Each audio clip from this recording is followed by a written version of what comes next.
TNPSC Tamil வினாத்தாளில் பொறுத்துக என்ற பகுதியின் கீழே இவ்வாறு கொடுக்கப்பட்டிருக்கிறது.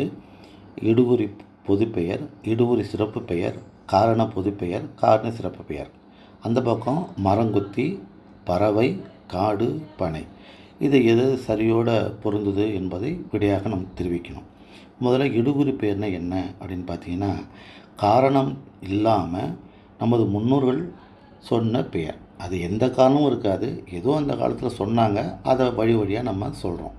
உதாரணமாக காடு அப்படிங்கிறதுக்கு காரணமே இல்லை, அது ஒரு இடுகுறி பெயர். காரணம் இல்லாமல் நமது முன்னோர்கள் சொன்னது, அது பொதுவான பெயர். அந்த காட்டுக்குள்ளே இருக்கக்கூடிய நிறைய மரங்கள் இருக்குது. ஆலமரம் இருக்குது, தென்னை மரம் இருக்குது, பாக்கு மரம் இருக்குது, வாழை மரம் இருக்குது, பனை மரம் இருக்குது.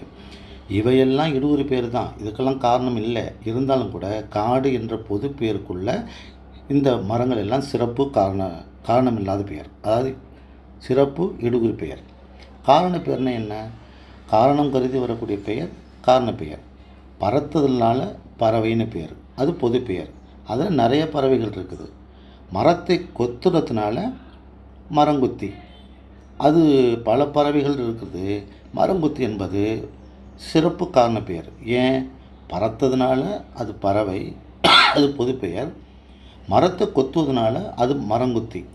எனவே இடுகுறி பொது பெயர் என்பது காடு, இடுகுறி சிறப்பு பெயருங்கிறது பனை, காரண பொது பெயருங்கிறது பறவை, காரண சிறப்பு பெயருங்கிறது மரங்கொத்தி.